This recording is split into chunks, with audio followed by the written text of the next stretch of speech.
Olá, eu sou o professor Alexandre Miranda. Este é o canal em Cristo, com o quadro Clareza Teológica. Hoje iremos falar sobre as forças invisíveis que controlam o mundo e os códigos bíblicos que podem nos libertar. Existe uma pergunta muito antiga que levanta a questão se o mundo é controlado por forças invisíveis. Impérios caem, sistemas se erguem, pessoas são moldadas por estruturas que elas nem sempre percebem. O apóstolo Paulo escreveu algo curioso em Efésios, capítulo 6, versículo 12. Ele diz assim: porque a nossa luta não é contra carne e sangue, mas contra principados e potestades. Principados, potestades, governantes. No grego a palavra para governante é archon. E aqui que começa uma conversa que atravessa séculos. Mas aí nós temos que ter um certo cuidado antes de qualquer fantasia mística que você encontra por aí nas thumbnails do YouTube. Precisamos separar história de imaginação. É aí que entra a dimensão simbólica. E vem a parte interessante. Mesmo que o cristianismo bíblico não ensine uma cosmologia gnóstica, existe uma dimensão simbólica que faz certo sentido. Paulo fala de principados e potestades. Ele reconhece estruturas espirituais e sistemas de poder. Mas o que isso significa hoje? Podemos pensar nos arcontes como metáfora ou como algo real?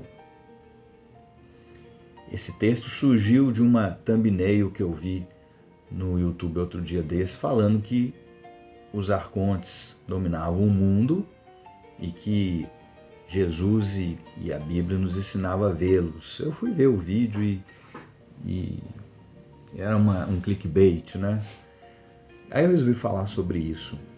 Então, qual que é o significado hoje? Podemos pensar nos arcontes como metáfora ou como realidade? Mas como metáforas, não como criaturas escondidas atrás das nuvens, mas como aquilo que nos aprisiona.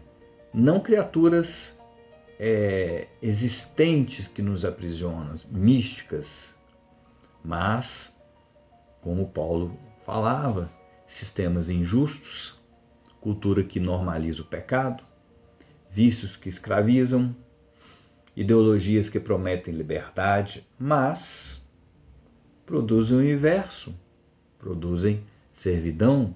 Essa é a metáfora. Então, se existem arcontes no sentido de governantes, sim, metaforicamente existe, estamos cercados por eles. Então, os governantes invisíveis podem ser o conjunto de forças espirituais e estruturais que moldam consciências, as nossas consciências. E isso não é teoria da conspiração, é antropologia espiritual. Todo sistema tem lógica própria, todo poder, influência e toda cultura discipula. A Bíblia reconhece isso. Agora vamos aos limites doutrinários disso, porque aqui é o ponto decisivo. O cristianismo não ensina libertação por código secreto. Nessa thumbnail que eu vi, que falava sobre os arcontes, prometia ensinar ao final do vídeo, fica até o final do vídeo, que iremos ensinar os códigos secretos que Jesus e a Bíblia nos ensina. E não existia nenhum código secreto. Né? Não há nada na Bíblia que diz isso. Né? Há um ensinamento de repetição de pequenas frases, versículos. Né? Então, precisamos ter limite, sabedoria e discernimento. O cristianismo não nos ensina libertação por código secreto, não existe ensinamento oculto de Jesus reservado para iniciados. Né? Não existe salvação por decodificação mística. O próprio Novo Testamento combate essa ideia. A salvação não vem por conhecimento esotérico. Ela vem pela graça.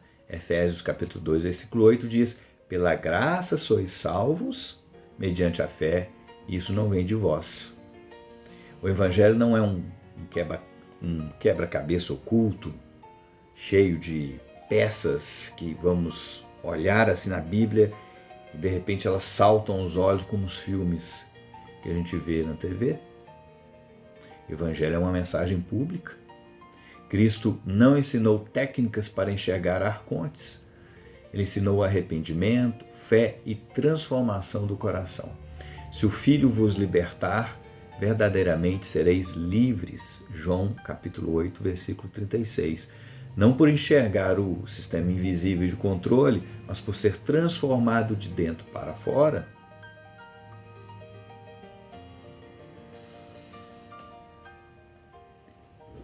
E então, se existe um código no cristianismo, ele não é secreto. Ele é simples, ele é a cruz, ele é a graça, ele é a verdade. A libertação bíblica não é fugir do mundo como se ele fosse uma prisão administrada por seres cósmicos. Isso é muito gnóstico, né? Muito século II. E viver nele sem ser escravizado por ele, por esse sistema.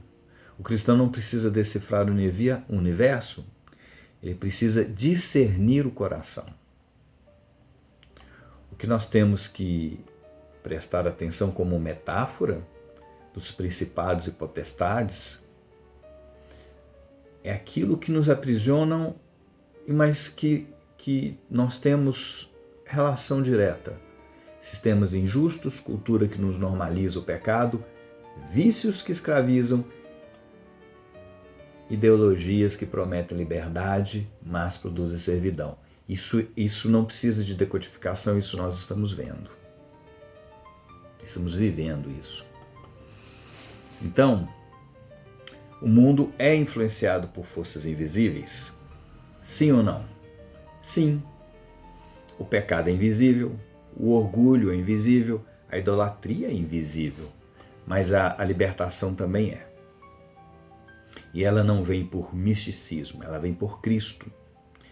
Entre o medo e a graça, o Evangelho sempre escolhe a graça.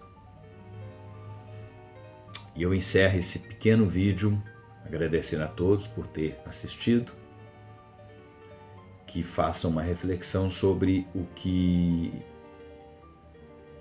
nós vemos, o que não vemos, o discernimento, a sabedoria, e que peçamos a Deus para nos proteger do pecado, do orgulho, da idolatria, e que nos liberte em Cristo. Muito obrigado e até o próximo vídeo. Então, o que se assemelha ao reino dos céus?